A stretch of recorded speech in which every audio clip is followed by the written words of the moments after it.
Hey everyone, I'm Phil Albertelli, and this is The Week in Doubt, a podcast for atheists, agnostics, and whoever. And this is episode 216. That intro music was a new song entitled Ready Your Weapon from my friend Faye, Phae, a very talented artist and musician, a very smart dude in general. He used to work in the video game industry. Our friendship goes all the way back to my old clubbing days. Still can't see a glow stick or smell Vicks Vapor Rub without thinking of ecstasy. The Vapor Rub was for this weird thing people would do where if you felt your high was wearing off, you'd take a deep whiff, and for some reason it would kind of kick-start your high again. Well, this episode is starting off on a rather strange foot, isn't it? But before I forget, I'd also like to give some Facebook shout-outs. So we have Jack Jass, Tina Marie Fisher, Randall Nathan Shapiro, and I actually had some great conversations with Randall, and it reminded me how I want to add a correspondence segment to the show where, with the person's permission, of course, I just read some correspondence, our kind of back and forth dialogue on the show. Yeah, Randall and I had some pretty weighty yet also very enjoyable philosophical conversations via the Week in Doubt Facebook page messaging system. I'd also like to give a shout out to Scott Sakura.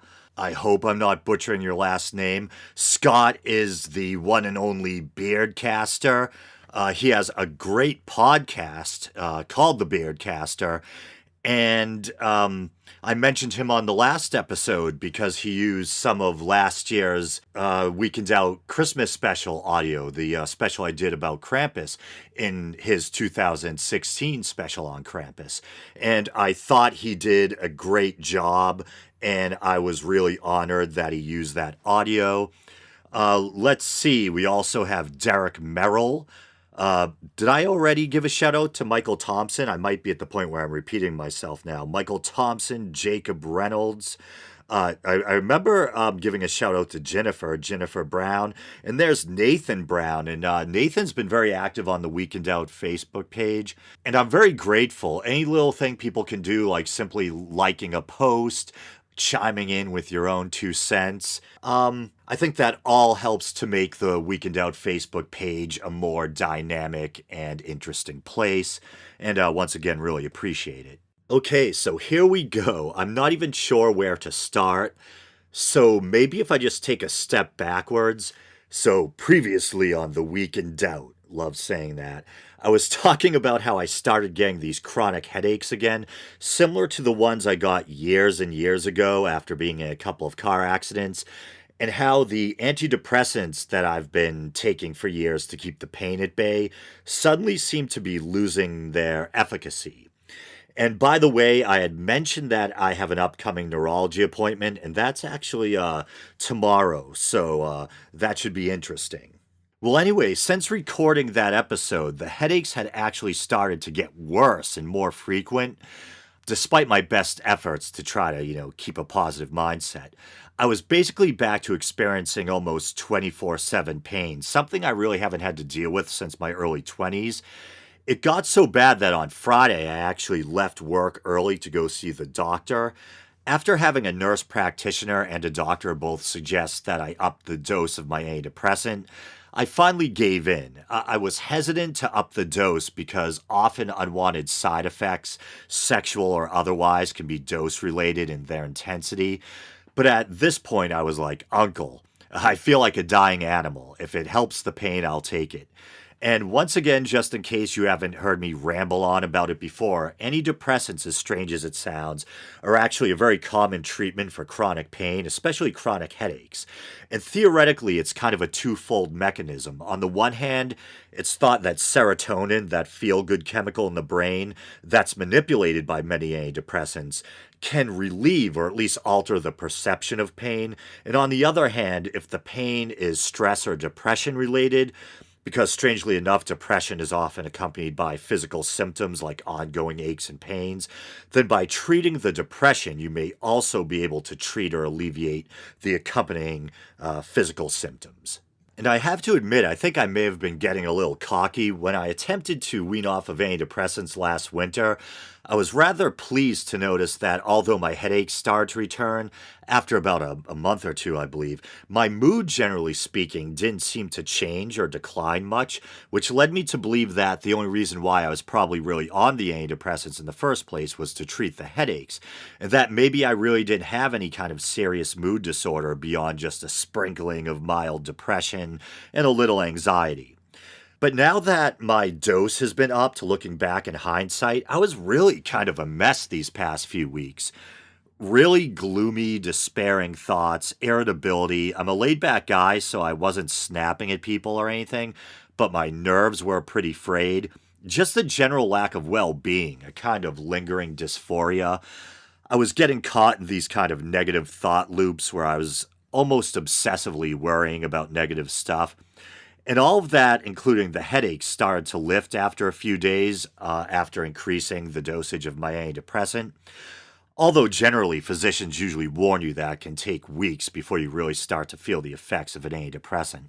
I guess you could make an argument that maybe the negativity and despair was a byproduct of suffering from chronic pain, and it is frustrating trying to tease out the truth. It's a bit of a chicken or the egg kind of thing. Did the chronic pain cause the depression, or did the depression cause the chronic pain? And to what role, if any, does the head trauma incurred in those car accidents play? But all I know is that either way, I get some relief from both the pain and the mental slash emotional distress while on antidepressants. And in retrospect, once again, some of the symptoms I described are classic signs of depression. Black thoughts, a sense of despair, lethargy, muddied thinking, aches and pains, irritability. So, anyway, this is where the story gets a little wild. And if you're one of my friends, you may not believe it, but I ended up acting inappropriately at a party. Hard to believe, right? So I started on my increased dose on a Friday after I had left work early and went to the doctor. And the next day, Saturday, obviously, I had a Christmas party I was really looking forward to going to. And the pain and nausea from the headaches was so bad I actually considered not going, but I had my mind and heart set on going, so I decided to do whatever I had to try to pull myself together and temporarily kill the pain. So I gobbled niacin, magnesium, B vitamins, took two Aleve. Even though you shouldn't well on antidepressants, around that time I also took tryptophan. The migraines were causing sinus pressure, so I blasted some Afrin up my nose, Dramamine for the nausea, and because I had been feeling kind of confused and lethargic, I also took this really powerful Yohimbe pill that had other stimulants in it as well. And if you're not familiar, Yohimbe is this powerful stimulant that weightlifters and athletes, etc., have been taking for years, primarily as a stimulant or fat burner. But it does turn out that's also an aphrodisiac of sorts. But it's extremely powerful, especially in high doses and when mixed with other stuff like the type I took. I had taken it twice before by myself and just used all the excess energy to work out and get stuff done, but I had never taken it in a social setting before. And I'm going to leave out the names of all my friends and acquaintances, so if you fall into either category and were there that night, don't worry. So I get to the party around 5. Characteristically, I'm one of the first ones there. Now, I thought that despite how nervous or revved up I felt inside, that I probably had a pretty good lid on it, but I was only there literally a couple of minutes, and one of my friends asked if I wanted a Valium. Not a usual greeting or courtesy gesture, even in my circle of friends, but she could obviously tell that something had me wired up like a Christmas tree. And I have to admit, the Valium did help both take the edge off a little, and it also helped relax the tension in my neck from the migraines. Now, usually when I go to a party, I'll maybe drink in between 4 to 6 drinks over the course of the night. Maybe if I'm getting really wild, maybe up to 8 or something like that. This night, I was so desperate to kill the pain in my head and to calm myself down because of the stimulant or stimulants, plural, given all the ingredients, that I shit you not, I drank about 10 hard ciders.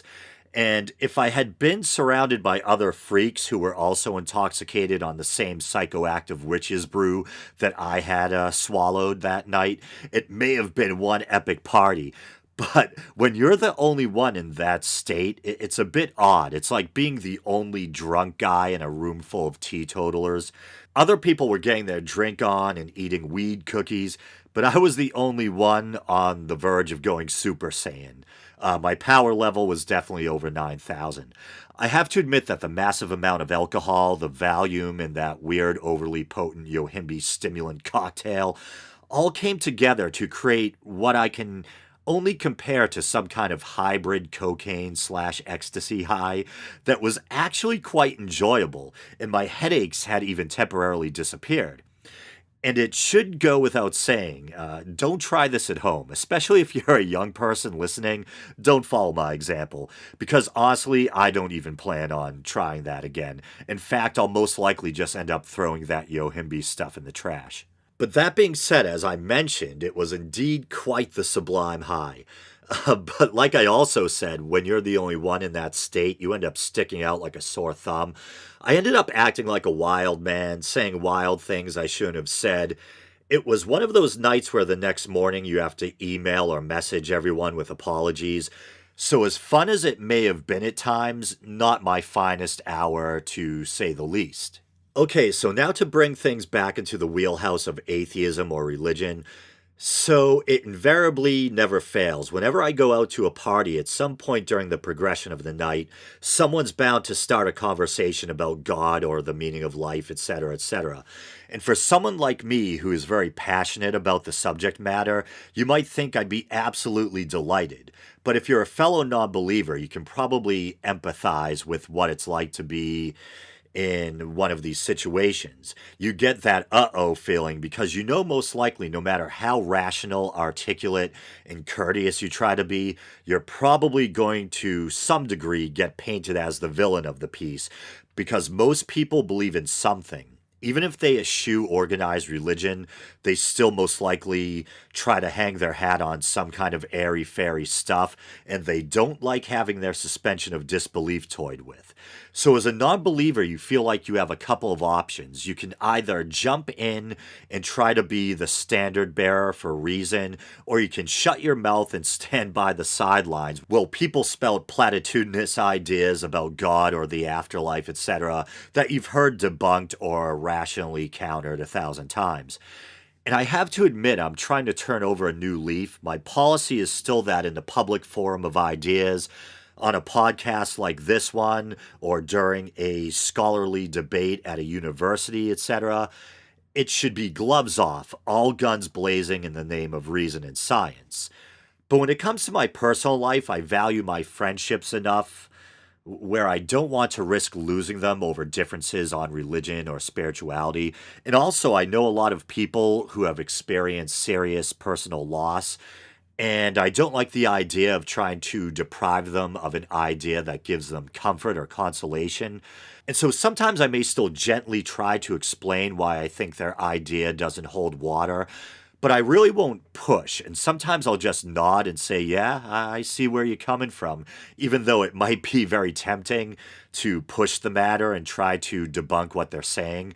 It's more important to me not to see them hurt, to not cause them discomfort or rob them of their consolation. In fact, at the very beginning of the night, a very good friend of mine brought up the first law of thermodynamics. You know, the thing about how energy can be transformed but cannot be created or destroyed. And many people looking for proof of the afterlife latch on to that bit, even though the laws of thermodynamics refer to the physical sciences and heat, kinetic energy, etc., not some vague, unquantifiable spirit energy. And I kind of gently started to try to explain this to her, when with this kind of charming little mischievous smile, she was like, I know, but that's how I choose to interpret it. And I was like, hey, okay. I actually admired her honesty and self-awareness. She was making a conscious decision to interpret it in a way that gave her comfort, and I wasn't going to push it. Now, I may be painting a kinder, gentler picture of myself, But I did get a little heated towards the end of the night. I was in the kitchen and somehow got caught up in another kind of spiritual conversation. An old friend of mine was to my left, explaining how some kind of close call had convinced him of the existence of some kind of intervening divine force. And across from me was some dude I had met that night, and something about him rubbed me the wrong way. And he was kind of dismissively or condescendingly taking issue with my lack of belief in God. And so finally, I became kind of heated and indignant. And I was addressing the idea of surviving a close call as being proof of God. And I said, so God delivers you from a fatal car crash. What about all the other people that die on the highway every damn day? What about everyone wiped out in natural disasters, etc.?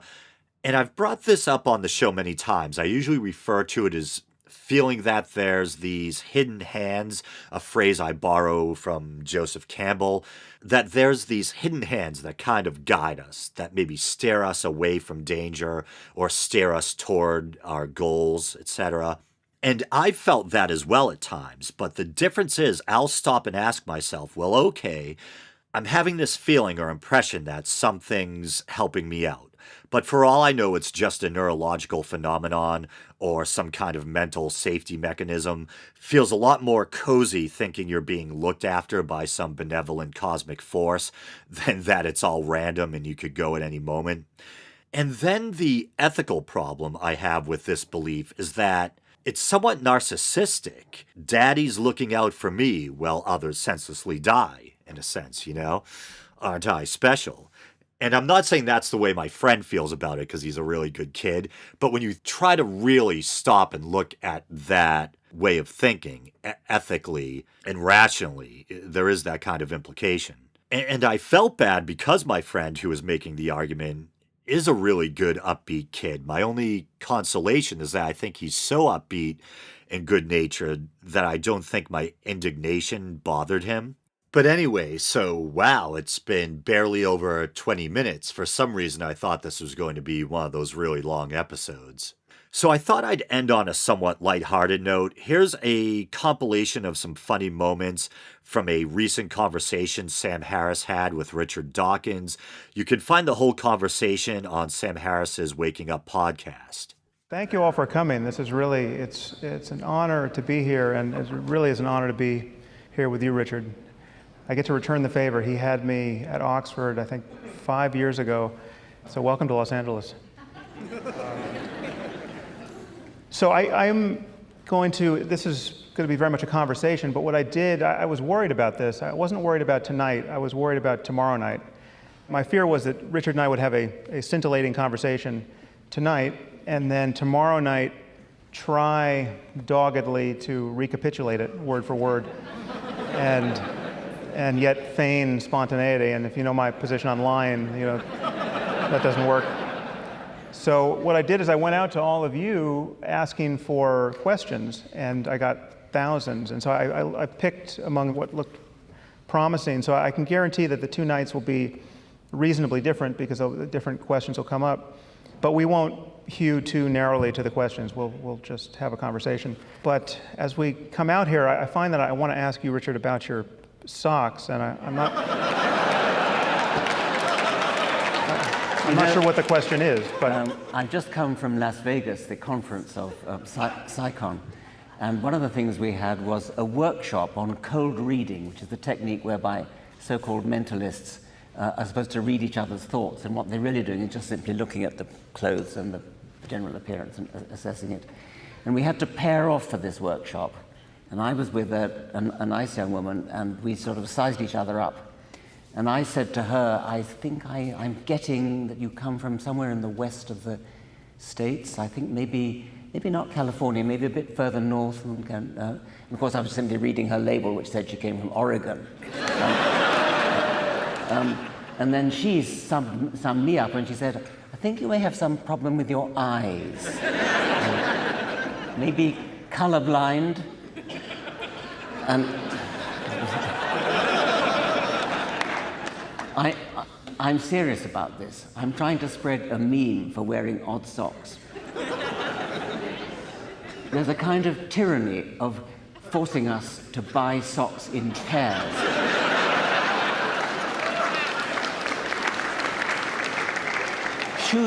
Shoes have chirality. Left shoe and right shoe are not interchangeable. But socks don't. And when you lose one of a pair of socks, you're forced to throw the other one away, which is it's absurd. So what I want... Although, honestly, Richard, you just told me a story that suggests that shoes are interchangeable. Oh, my God, that's right. That's rather an embarrassing story. Someone is going to find this on the relevant video I will on the internet. tell the story now. You've let the cat out of the bag.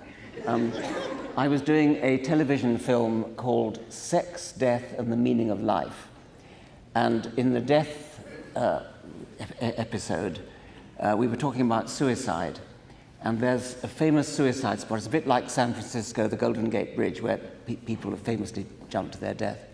And all around this place, Beachy Head, is a very, very high cliff in the south of England. There are rather sad little crosses where people have jumped off.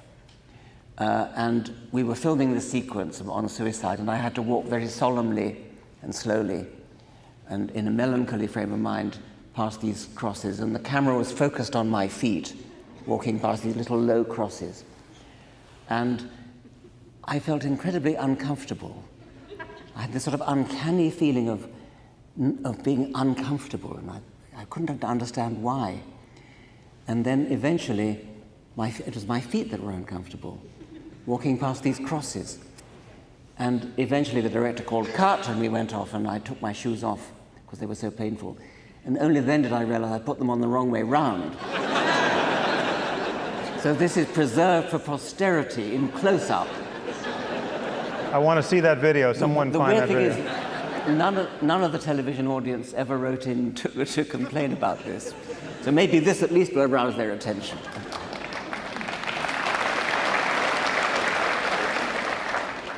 So the first question, Richard, which I thought could provoke some interesting reflection, is why do you both court so much controversy? Well, we don't, do we? I mean, we don't court it. It pursues us. Well, I mean, what I've noticed is that there are undoubtedly people who are friends of ours, colleagues of ours, who agree with us down the line, who seem to feel no temptation to pick all of the individual battles we pick. And one doesn't have to be a coward not to want to fight all of these culture war battles, although it helps. But we have friends who are decidedly not cowards, someone like Steve Pinker, he stakes out controversial positions, but he is not in the trenches in quite the same way as we are. And I'm wondering what you think about that. I mean, did you see a choice for yourself? Do you find yourself revisiting this choice periodically? I think it's a perfectly respectable position to take, that a scientist has better things to do. And I don't take that position, and I think you don't either. I do think it's important to fight the good fight when science, when reason has vocal and powerful and well-financed enemies. And so I'm not sure what particular battles the questioner has in mind when he says we court controversy, but I suppose I believe so strongly in truth, and if I see truth being actively threatened by competing ideologies which actually not only would fight for the opposite of truth, but would indoctrinate children in the opposite of truth, I feel impelled to fight, only verbally. I mean, I don't feel impelled to actually get a rifle or something. Well, there's time yet. I can think of two examples. One I mentioned in the reception beforehand. A professor of astronomy somewhere in America who writes papers, mathematical papers, in astronomical journals in which his mathematical ideas accept that the universe is 13.8 billion years old, and yet he privately believes it's 6,000 years old. So here is a man who knows his physics, he knows his astronomy, he knows the evidence that the universe is 13 billion years old, And yet, so split-brained is he that he actually privately departs from everything in his professional life. Well, surely we have to accept that he I don't know, cannot be reasoned out, but I mean, he already knows the evidence and will not be reasoned out of his foolishness.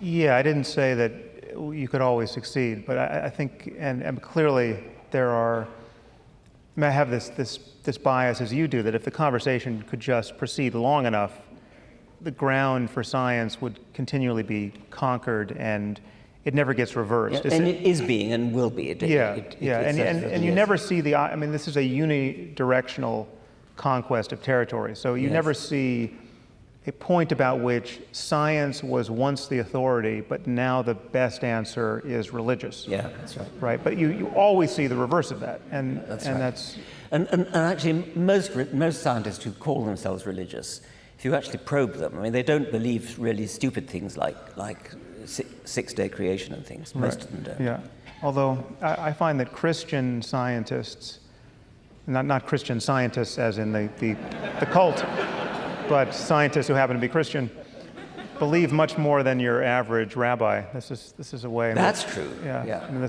Christianity is, and Muslim scientists no doubt return the favor. I get the feeling your average rabbi, like your average chaplain of an Oxford college, doesn't actually believe in God at all. Yeah. I've met that rabbi.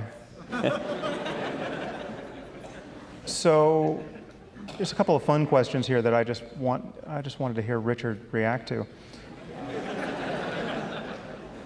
Are there any biological extinctions that you would consider virtuous? For instance, should we eradicate the mosquito? You have 10 seconds to decide. It would have to be more than one mosquito. There's the malaria mosquito, the yellow fever mosquito. All mosquitoes. All mosquitoes. Mosquitoes are unbelievably beautiful creatures.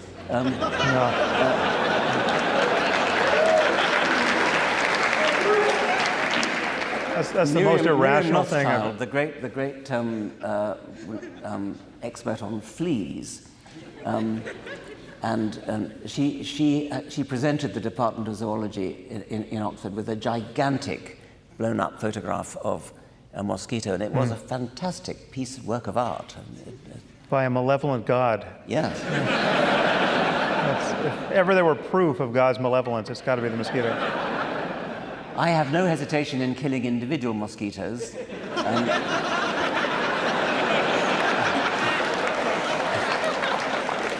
But wouldn't you want to be a little more efficient than that with CRISPR or something?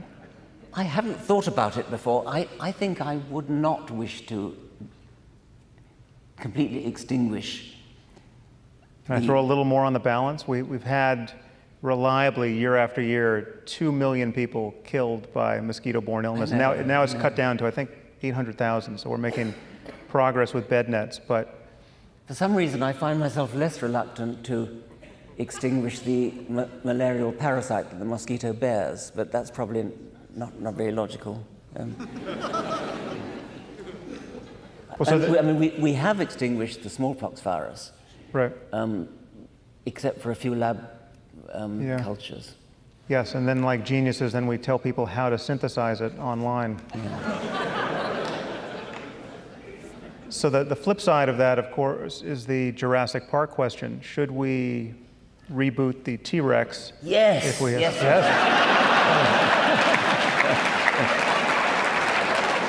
That's fantastic. I thought the Jurassic Park method of doing it was incredibly ingenious, and I loved that. What was not ingenious was the ludicrous injection of, was it chaos theory, or one of those 9 days wonder fashionable things.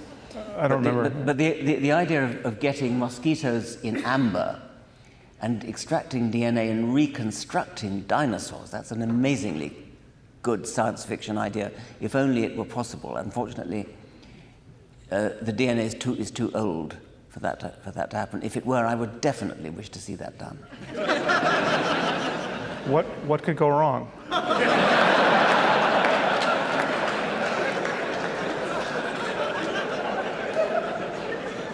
Richard seems to want to live in a maximally dangerous world.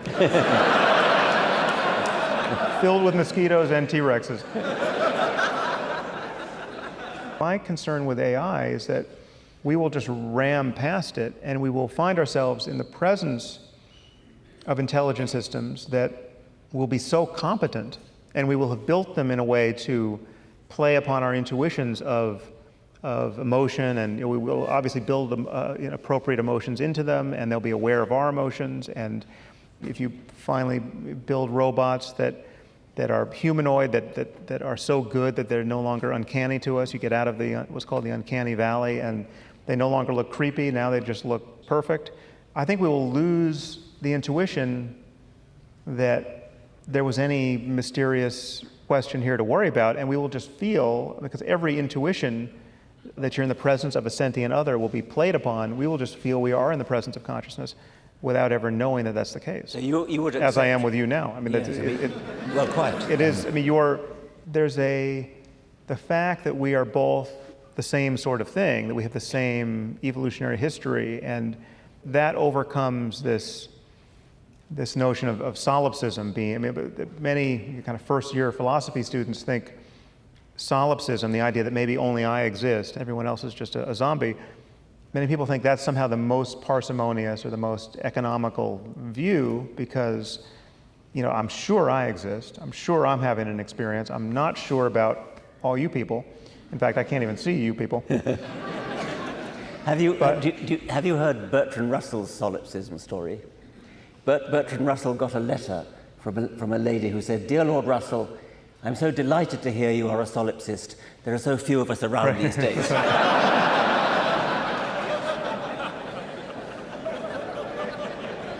Yeah, that shows how untenable the view is.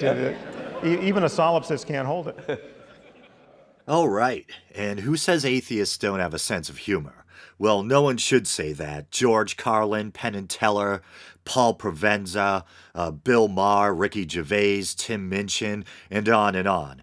I think I have a decent sense of humor, even when I'm feeling like I have a survival knife in my skull. But all right, you guys know the drill. Facebook, Twitter, YouTube. You can subscribe to the show via iTunes. You can check out the archives at podbean.com. Just look for The Week in Doubt. And if you want to help support the show monetarily, you can donate as little as 99 cents a month via patreon.com/The Week in Doubt. All right, thanks. And watch out for that Yohimbi. And here's some more from my friend Faye.